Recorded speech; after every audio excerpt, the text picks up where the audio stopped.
Let's see what's going on with the prices of physical copies of Zelda games, starting with the very first Zelda game on the NES. Despite there being multiple ways to play this game, the cartridge still sells for around 30 bucks, and it's pretty much at its high point as far as this chart is. It goes all the way back to 2008. I guess people like having the original. There's plenty of them out there. 2 loose copies sell every day, according to this data. Now let's look at the second Zelda, Zelda 2, The Adventure of Link. This one hasn't grown as much. For a while it was selling at 25 bucks, but recently there's been a huge drop-off at the end of the chart, so we'll have to see what ends up happening with this. 2 loose copies are sold every day. For those who don't know, I'm using pricecharting.com. What it does is it gathers data from eBay sold listings, and it also has its own marketplace where people sell games. There's not as many as there are on eBay. It factors those sales into the data as well, and it basically just stores data for every game throughout the years. So that's how you get these line graphs that show long-term data. I'm not affiliated with the site, I just use it a lot. In fact, a lot of retailers, like used game stores, use price charting data to set their prices in their store. Let's jump to the Super Nintendo and take a look at Zelda: A Link to the Past. This one is very interesting. It had a peak in 2016 and then came all the way down and hit a low in November 2019. Then it started steadily and slowly climbing. That climb happened before the pandemic and all the way through the pandemic. You're going to be hearing me say the word pandemic a lot because it had a pretty big effect on the used gaming market. But anyway, it has leveled off recently and is hovering around 30 bucks. And it sells 4 per day. So there's a lot of action on this one. Let's take a look at Link's Awakening on the Game Boy. And this one has been steadily increasing over a long span of years. It shot up quite a bit during the pandemic, rising about $13 in the span of a few months because people bought a lot of retro games during the pandemic. Since then, it's kind of leveled off, but it's at $32 now and it sells 2 per day. The Zelda games I'm including today are the main series games. I'm going by this Wikipedia list right here. There will not be any remasters or spin-offs. And that list does not include the 3 CDI games, but I am going to cover those. I'll just make an exception for those. We're going to stick with the handheld cartridges for a while here, and we're going to take a look at Oracle of Ages on the Game Boy Color. And wow, the price more than doubled during the pandemic. And before then, it wasn't really doing that much at all for quite a number of years. It was cheap and plentiful. It reached a peak of about $65, and since then it's been hovering between $50 and $60, so it's plateaued a little bit. They sell 2 loose copies per day, so there's still a lot of these out there. Hopefully the price will come down. Let's take a look at the sister game, Oracle of Seasons, also on the Game Boy Color, and it also has a similar pattern. It shot up a lot during the pandemic, not quite as high as Oracle of Ages, but it is hovering around $50 and it sells 2 per day. I can show you both the complete in box or the loose as I show you these graphs, but for the most part, I'm going to stick to loose when it comes to the old cartridges. But for anything that came in a plastic case, I'm going to switch to complete in box because those are going to be the most common things that sell on eBay. There was a few strange people over the years who threw away their cases when they got a disc game, but luckily most people did not fall into that category. Now we'll head over to the Game Boy Advance and take a look at Link to the Past and 4 Swords. So this one stayed around $15 for most of its lifetime. Around the pandemic, it started raising a little bit, but then it made a huge leap between August 2022 and October 2022. It might have something to do with the pandemic, but for most games at that time, they were starting to level off a little bit. So I don't know what happened during that time period to make this jump so much, but it's holding at $28 and they're selling 3 loose copies a day. Also on the Game Boy Advance, we have Minish Cap. And whoa, Talk about a pandemic rise. Just like one of the previous games, it doubled in 2021 during this pandemic spike, and it has more or less stayed at its peak. It now goes for $70 and it sells 2 per day. Now, is price charting data perfect? Like I said, it mostly uses eBay sold listings, but some of those listings might be a cartridge that has been burned, or it might be a non-working cartridge. It doesn't really filter too many of those things out from what I can see. It does attempt to filter out some of the variations of these cartridges, like the 5-screw variation on the NES games.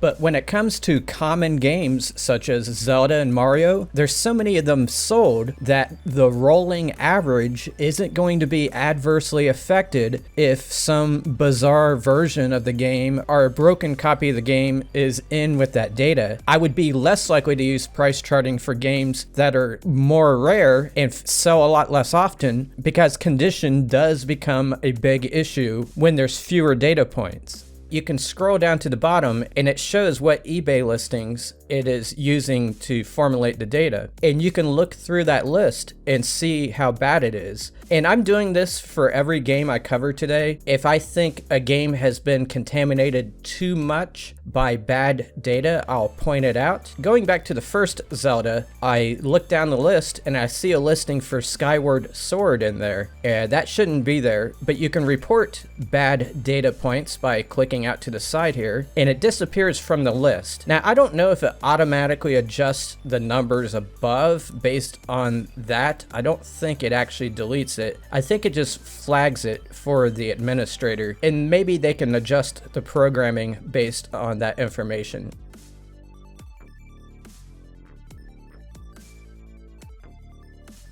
And now for Ocarina of Time on the N64. It increased a little bit in the 2000s, but it did not have a spike during the pandemic for some reason. They probably sold almost one for every Nintendo 64 that they sold. And they sell 5 loose copies per day, so the number of units out there just keep this game from rising like the other ones. But it still sits at $32. Let's look at Majora's Mask, also on the N64. This one actually did have a spike during the pandemic. It went from 45 to 69, and it now sits at 56, and they sell 3 per day. Let's head over to the Gamecube and take a look at Wind Waker. It was already going up before the pandemic, and it increased quite a lot during the pandemic, and then it kind of plateaued for a while. But recently, it has surged up again, and it's nearing its all-time peak around this time. So I don't know what's going on with that, but it goes for $68, and there's 5 sales per day. Let's take a look at Four Swords Adventures, also on the GameCube.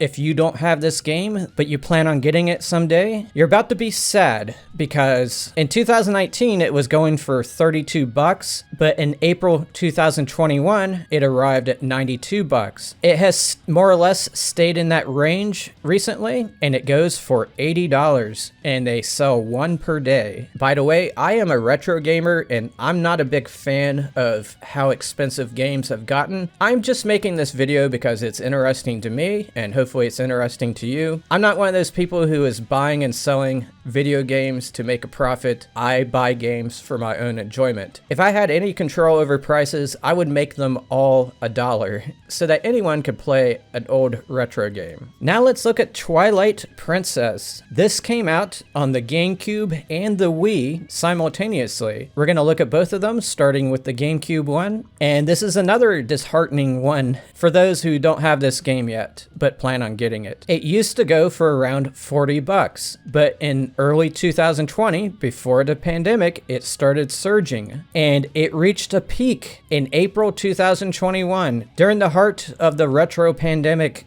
period, or whatever you call it. And it peaked at $131 in April 2021. It came down a little bit, but it now still goes for $106, and they sell 3 per day. And this is on the GameCube. Keep in mind, it also came out on the Wii. So let's take a look at the Wii one. and that's a lot more manageable. It has been hovering around $15 for quite a few years now, so I guess people really want to play it on the Gamecube. It sells 3 per day. Also on the Wii is Skyward Sword, and this one is very interesting. It actually came down during the pandemic. Perhaps because there was a re-release during that time. I'll have to check on that.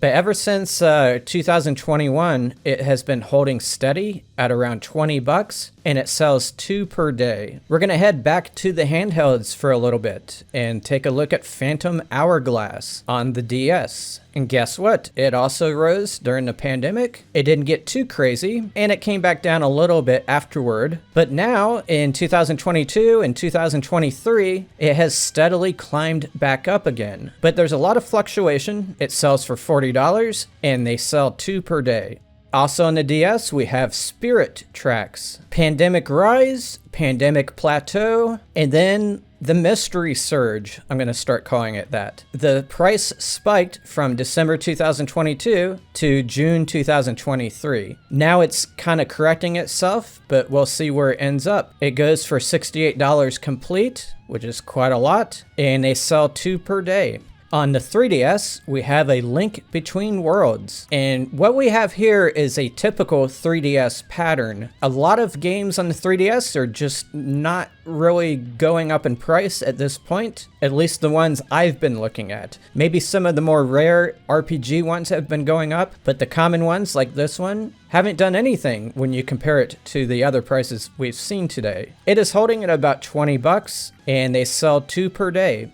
Now, Zelda games have a lot in common with the Mario games that I covered in a previous video. They were mass-produced, so there's a ton of them still out there. They've also had a lot of remasters, so some people may not want the old versions of the games. They would prefer the HD remakes and stuff like that. And a lot of them can be digitally downloaded legally. All that has an effect on the overall pricing. Also on the 3DS, we have Triforce Heroes. This one has fared a little bit better. It was pretty much immune to the pandemic price increases, but in late 2022, it started rising a little bit. And it's been correcting itself since the middle of 2023, it looks like. It goes for 19 bucks, and they sell 1 per day. We have 6 more to go, and 3 of those are going to be the CDI games. So we're gonna start with Breath of the Wild. That one came out on the Wii U and the Switch, so we're gonna take a look at both of those separately. Let's take a look at the Wii U prices, and it hasn't really done anything. It's been holding at 30 bucks, but recently it's down to 20, and they sell 1 per day. So not much action going on there. They probably don't still print that one, but still there's a lot of them out there, I guess. Now for the Nintendo Switch one, which they probably still produce at this point. And this is the kind of pattern we see when we look at games that are still in print. The used copies steadily decrease over time. And actually, it's at an all-time low right now at 30 bucks. And they sell 6 per day. Now let's take a look at Tears of the Kingdom, which at the time of this video is still a pretty new game, but we'll take a look anyway, just to be consistent. There's not much data here. It's only been out 5 or 6 months, but there is a decrease. It's selling at 41 bucks at this point, and it's selling 1 per day. I can't imagine it's only 1 per day, but that's what it says. Okay, now for the fun part. We're gonna look at the 3 CDI games, starting with Link: The Faces of Evil. Now this data looks wonky because not many of them sell. 2 complete copies sell per month, and 2 loose copies sell per month. But I do see a pretty big spike starting in February 2021, so it was hit by the pandemic, and it has retained a lot of those gains. I'm gonna put the loose copies on this graph as well, and just take a look. It's very jagged looking, but currently it's saying the complete price is $250, so go out and buy it if you want. Let's take a look at Zelda: The Wand of Gamelon. This one has a complete copy that sells once per month and 1 loose copy per week. That's kind of surprising. We see a pandemic spike and then it comes down, but it holds about half of its pandemic value, it looks like. We'll put the loose copies up as well. Not much going on there. It sells for $250 complete, $195 loose. And finally, the last one, Zelda's Adventure for the CDI. They sell 5 complete copies per year and 4 loose copies per year. So this is extremely rare. That's why the numbers on this graph are so high. It looks like it had a peak around the time of the pandemic at around $1,600 complete in box. Now it's hovering around $1,300 complete in box. If we look at the loose copies, they are coming in at $1,000 now. So I hope you found this data as intriguing as I did. I've done a similar video for Mario, and I also did one for Metroid. May your games make you happy and smart, and may people respect you for playing them. So long, everybody.